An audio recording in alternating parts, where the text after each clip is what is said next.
इतिहास औरा में आपका स्वागत है। आज हम बात करेंगे प्राचीन भारतीय इतिहास के उस शानदार सफर की जो शुरू होता है पत्थर के पहले औजारों से और हमें ले जाता है उन महान साम्राज्यों तक जिन्होंने इस पूरे उपमहाद्वीप की शक्ल ही बदल दी।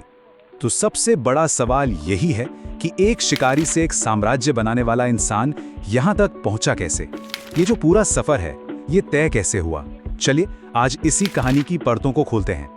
तो हमारी कहानी का पहला पड़ाव है सभ्यता की सुबह, मतलब वो दौर जब इंसान ने घुमक्कड़ जिंदगी छोड़कर एक जगह बसना सीखा और पहली बार शहरों की नींव डाली। तो देखिए, ये सब शुरू होता है पूरा पाषाण काल यानी पैलियोलिथिक एज से।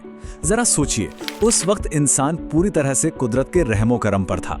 शिकार के लिए भारी भरकम पत्थर के औजार, जिन्हें चॉपर्स कहते हैं, उनका इस्तेमाल होता था। फिर मौसम बदला, थोड़ा गर्म हुआ और आया मध्य पाषाण काल। अब औजार भी बदल गए, छोटे पैने पत्थर जिन्हें माइक्रोलिथ्स कहा गया। लेकिन असली जो क्रांति आई, जो असली गेम चेंजर था, वो था नवपाषाण काल। इसी को हम कृषि क्रांति भी कहते हैं और इसने सच मानिए सब कुछ बदल कर रख दिया।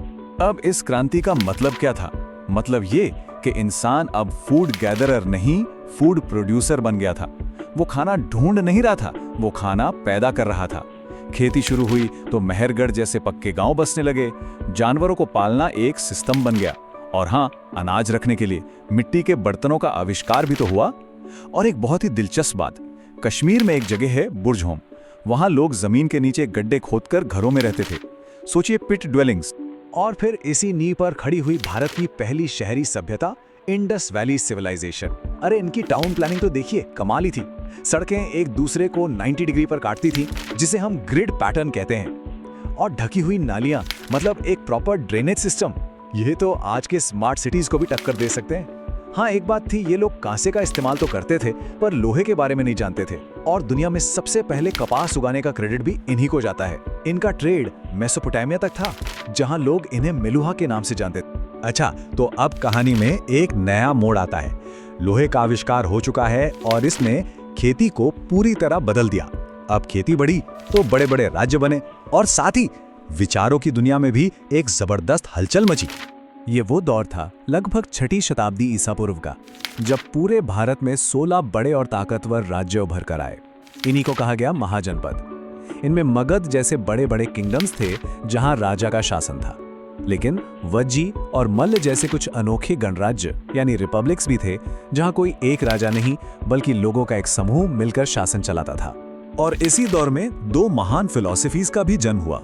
एक तरफ था जैन धर्म, जिसने मोक्ष पाने के लिए त्रिरत्न का रास्ता दिखाया, यानी सही विश्वास, सही ज्ञान और सही आचरण। दूसरी तरफ था बौद्ध धर्म, जिसने निर्वाण यानी सारे दुखों से छुटकारा पाने का रास्ता बताया। और पता है, एक कॉमन और बहुत ही दिलचस्प बात क्या थी? दोनों ही फिलॉसफीज ने किसी क्रिएटर गॉड, किसी बनाने वाले भगवान पर फोकस नहीं किया। इनका सारा जोर आत्मा को शुद्ध करने और इंसान की अपनी मुक्ति पर था। बौद्ध धर्म की जो पूरी बुनियाद है ना, वो इन 4 बातों पर टिकी है। पहला, दुनिया में दुख है, ये एक सच्चाई है। दूसरा, हर दुख की एक वजह है और वो है हमारी इच्छाएं, हमारी तृष्णा। तीसरा, अच्छी खबर यह है कि इस दुख को खत्म किया जा सकता है।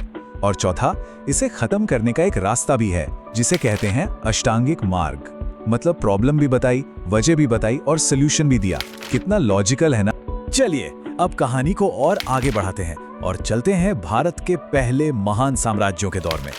ये वो एम्पायर्स थे जो अपने विशाल एडमिनिस्ट्रेशन और जबरदस्त कल्चरल अचीवमेंट्स के लिए आज भी याद किए जाते हैं।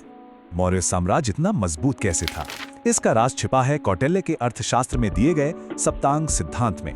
सप्तांग मतलब 7 अंग। इसके मुताबिक एक स्टेट के 7 जरूरी हिस्से होते हैं: राजा, मंत्री, जमीन, किला, खजाना, सेना और दोस्त यानी सहयोगी।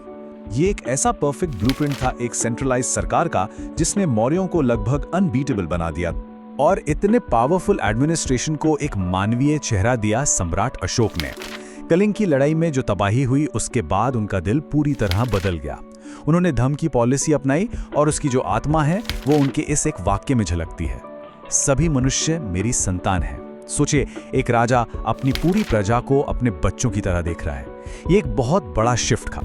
अब अगर हम मौर्य और गुप्त इन दो महान साम्राज्यों को आमने सामने रखकर देखें तो बड़े मजेदार फर्क नजर आते हैं। देखिए, मौर्यों का सिस्टम एकदम सेंट्रलाइज था, सब कुछ सेंटर से कंट्रोल होता था। वहीं गुप्तों का सिस्टम डिसेंट्रलाइज था, जिसमें लोकल चीफ्स की ज्यादा चलती थी। मौर्यों ने जहां बौद्ध और जैन धर्म को बढ़ावा दिया, वहीं गुप्तों के समय में हिंदू धर्म का जोरदार रिवाइवल हुआ, और शायद इसीलिए गुप्त काल को भारत का गोल्डन एज कहते हैं। साइंस, आर्ट, लिटरेचर, हर चीज अपने चरम पर थी।